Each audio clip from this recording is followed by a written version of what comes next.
Selamat berjumpa kembali adik-adikku sekalian dalam ruang pengayaan. Kali ini kita akan mencoba membahas berkaitan tentang dinamika gerak, khususnya yang spesifik adalah bagaimana kita bisa menentukan percepatan sebuah sistem benda yang bergerak pada lantai yang licin. Langsung saja kita ke pembahasan. Nah, namun demikian, sebelum kita membahas hal tersebut, maka saya ingin membacakan dulu sebuah pernyataan di dalam, yang terlihat pada layar monitor adik-adik sekalian.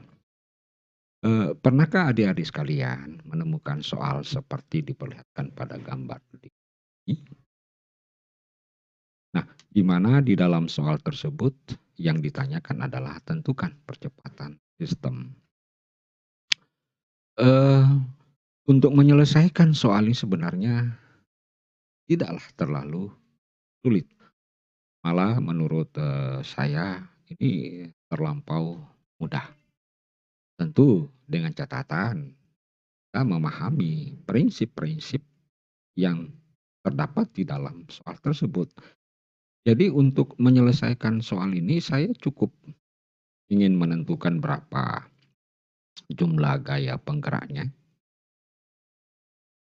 ya, jumlah gaya penggeraknya, yaitu ternyata gaya penggeraknya cuma berapa, 50 Newton, oke. Kemudian berapa, jumlah massa yang tergandeng ya, secara lurus kalau kita jumlahkan 2 tambah 1 3 ditambah 3 6 ditambah 4 10 ditambah 3 13 ditambah 4 17 ditambah 3 20. Berarti jumlah massanya sama dengan 20 kilogram. Sehingga untuk menentukan percepatannya, arah percepatannya adalah arah dengan gaya penggeraknya. Maka tentu tetap saya menggunakan hukum kedua Newton, di mana hukum kedua Newton menyatakan bahwa A itu adalah sigma F, tetapi di sini saya tambahkan sigma. Tentu sigma F-nya sama dengan 50 dibagi dengan 20 sama dengan 2,5 meter per second. Jadi artinya bahwa percepatan sistem ini adalah 2 meter per second. Dan perlu saya ingatkan bahwa konsep ini akan berlaku apabila gandengan setiap benda tersebut membentuk garis lurus dengan gaya F, ya. Kalau bercabang, ini tidak akan bisa kita gunakan, tentu persoalannya, persamaannya akan lain. Nah, begitu adik-adik sekalian. Nah, tentu akan ada pertanyaan, bagaimana bisa hal tersebut dapat kita gunakan atau bagaimana sedemikian sehingga persamaan ini bisa kita gunakan, ya. Oleh karena itu saya akan turunkan dulu, saya akan mencoba menjabarkan 3 kasus gandengan yang dipasang secara, seri atau membentuk sebuah, stasioner dengan gaya penggeraknya. Baik, yang pertama, coba kita lihat dulu kasus. Ini katakanlah sebuah benda, ya, saya sebutnya benda, kemudian diberikan gaya tadi sebesar 50 Newton ya. Nah ini kita sebutnya sebagai benda yang lantainya licin, di mana M-nya kita dapatkan, jadi M-nya ini sebesar 20 kilogram jumlah keseluruhan. Maka tentu percepatannya arahnya ke kanan sesuai dengan arah gaya F. Dengan demikian kita bisa tentukan bahwa A-nya itu adalah, saya tetap gunakan sigma F per sigma M. Nah, sigma F itu adalah gaya penggerak dikurang gaya penghambat. Karena gaya penghambatnya tidak ada, berarti sigma F totalnya adalah 50 dibagi 20 sama dengan 2,5 meter per second kuadrat. Oke, sudah bisa kita. Nah, sekarang saya buat, kasus yang kedua. Ini ada M, ini juga ada M, kemudian dihubungkan dengan tali, kemudian ditarik dengan gaya sebesar F 50 Newton. Katakanlah ini sebesar, massa saya tulisnya ini adalah M1, ini M2. Nah, kita ketahui bahwa, M1-nya itu sama dengan misalkan, 5 kilogram dan M2-nya adalah 15 kilogram, oke? Nah, bagaimana cara kita ingin menentukan percepatan dari sistem 2 gandengan benda yang dipasang secara linear atau secara seri? Nah, arah percepatannya searah dengan arah kanan. Nah, secara teori, telah dijelaskan di beberapa buku-buku bahwa yang pertama kita harus menggambarkan komponen-komponen gaya yang bekerja pada masing-masing dan M2. Nah, tentu gaya yang bekerja dalam hal ini adalah gaya tegangan tali arahnya ke kiri. Kenapa? Karena di M1 sudah ada yang ke F, maka yang berlawanan dengan F adalah T, kita sebutnya T. Nah, tentu yang bekerja di M2 karena ini arahnya ke kiri, maka arah ininya adalah ke kanan, T. Nah, kenapa sama? Karena, antara T yang bekerja pada M1 dan T yang bekerja pada M2, ya, itu satu, sehingga T yang di sini yang bekerja pada M1 sama dengan T yang bekerja pada M2 hanya berlawanan arah. Nah, selanjutnya langkah berikutnya kita ingin merumuskan penerapan hukum kedua Newton. Maka setiap sistem benda kita pisahkan satu sama lain. Jadi misalkan ini saya pisahkan dan yang ini juga saya pisahkan, ya. Kita memisahkan ini, kita pisahkan. Ini sistem, ya, oke. Kita sudah pisahkan itu sistem. Nah, setelah kita pisahkan, ini misalkan sistem pertama, ini adalah sistem kedua. Nah, kita gambar dulu untuk sistem pertama, itu gambarnya. Nah, ini yang saya maksud sebagai pemisahan sistem, ya.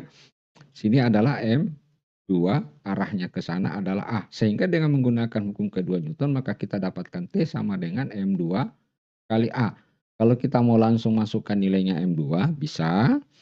Sama dengan berapa? Ini sama dengan 15A.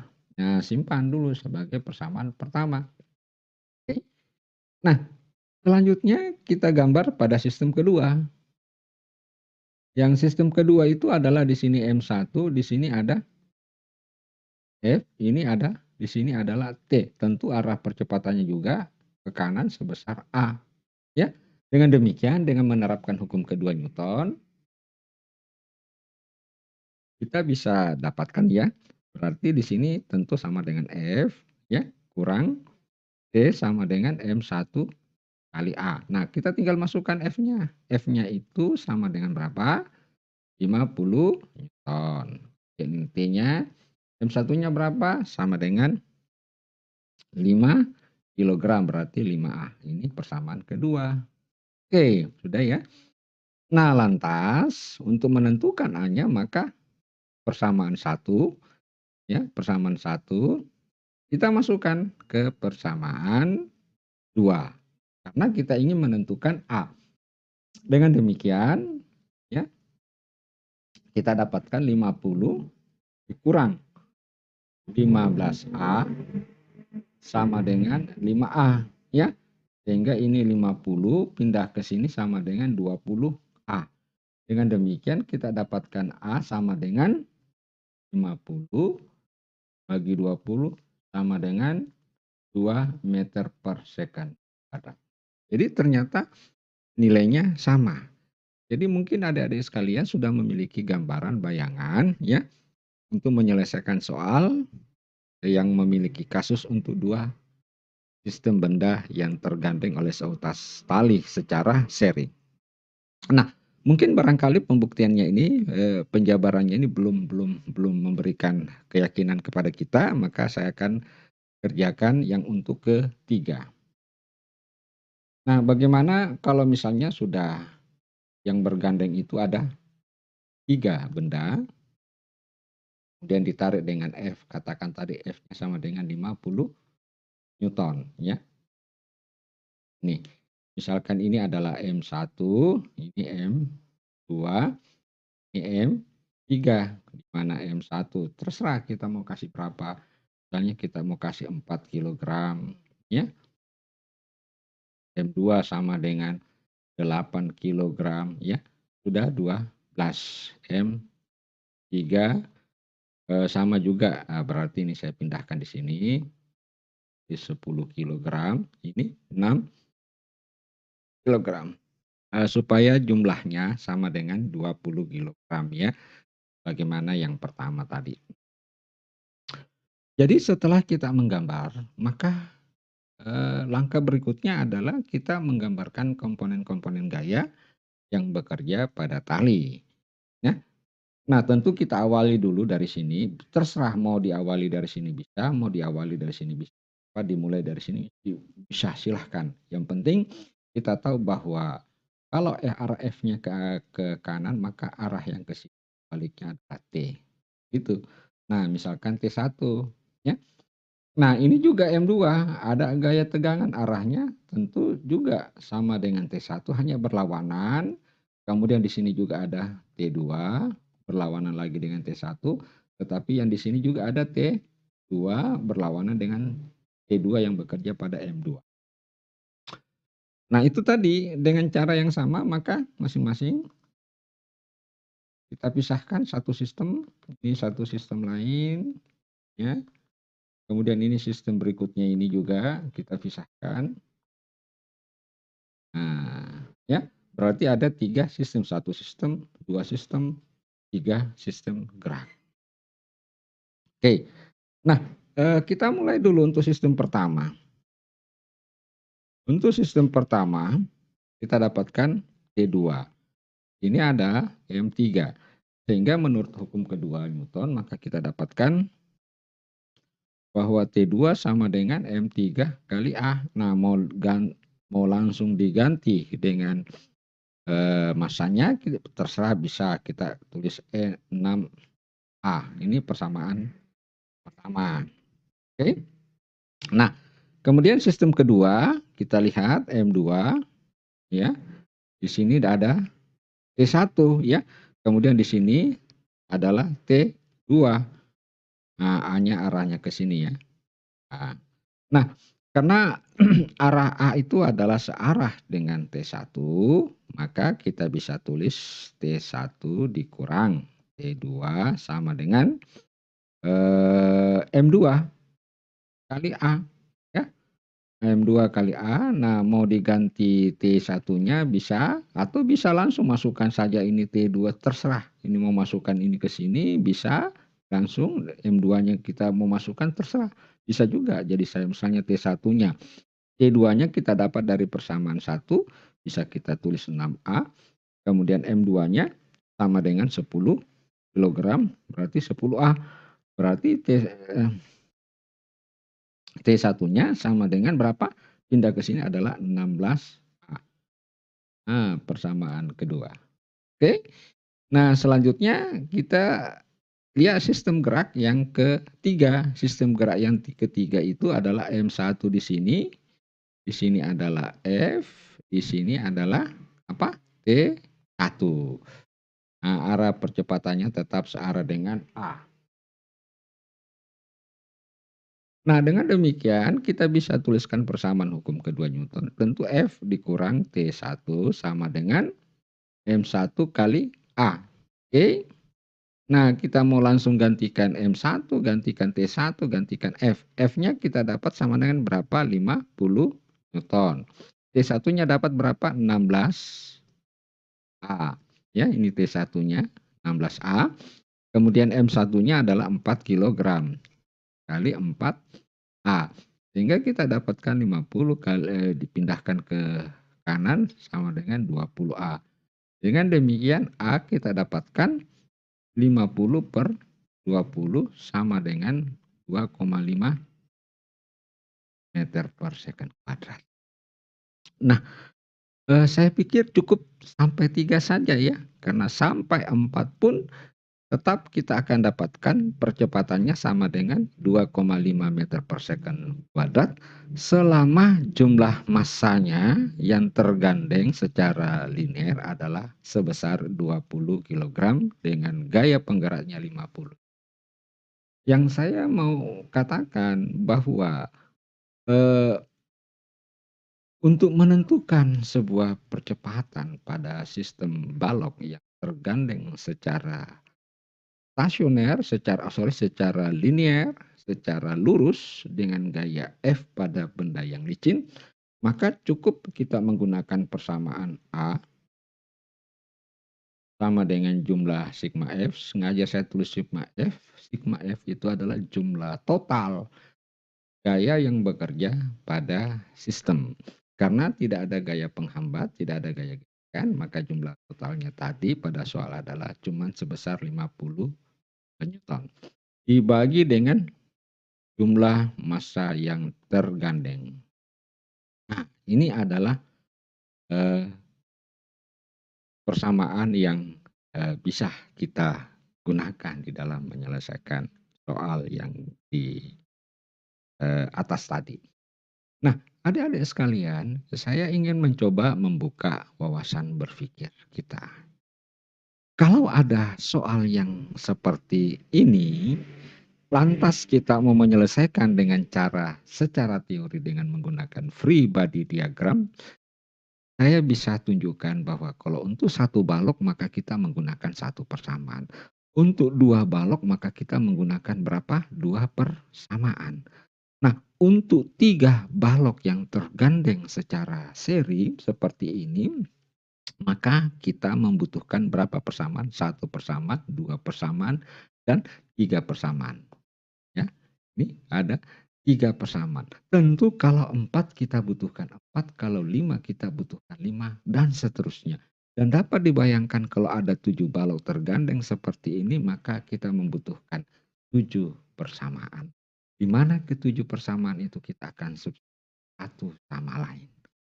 Tetapi ternyata meskipun digandeng berapapun, yang penting kita sudah paham prinsipnya bahwa sesungguhnya untuk menentukan percepatannya cukup dengan menentukan berapa besar gaya yang bekerja pada sistem, kemudian kita bagi jumlah benda ataupun balok yang tergandeng secara lurus atau secara linear, maka kita bisa menentukan sistem daripada benda tersebut.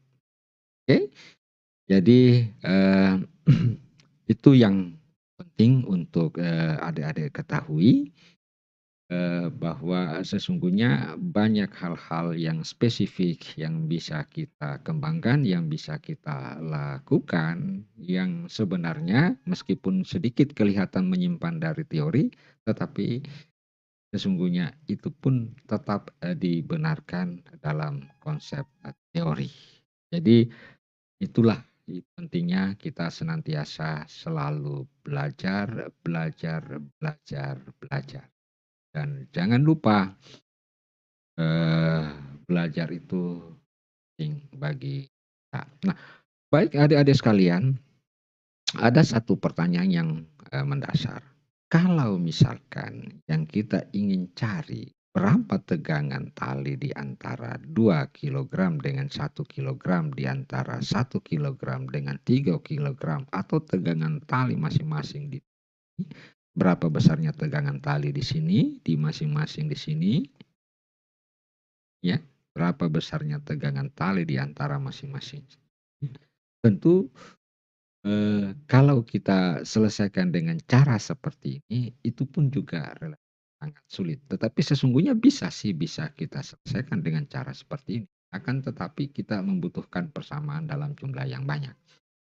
Nah, tentu ada trik yang lain yang tetap memiliki keterkaitan dengan persamaan ini di dalam menentukan dan tegangan-tegangan tali di antara 2 benda yang dipasang secara seri dan diberikan gaya.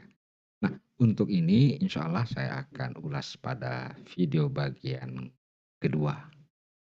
Jadi sekali lagi untuk hal ini saya ulas pada video bagian kedua dan saya sengaja membuat video yang sedikit relatif agak singkat supaya adik-adik sekalian tidak bosan-bosan untuk menontonnya, tidak bosan-bosan untuk belajar. Karena ada satu prinsip yang menyatakan sedikit demi sedikit akhirnya akan menjadi hit. Baik adik-adik sekalian, semoga apa yang saya jelaskan ini memberikan pemahaman yang dalam bagi adik-adik sekalian dan utamanya memiliki keberkahan bagi adik-adik sekalian dan semua. Dan saya mohon maaf atas segala ucapan, kekurangan yang mungkin saat penjelasan ini dan saya akhiri sekian. Assalamualaikum warahmatullahi wabarakatuh.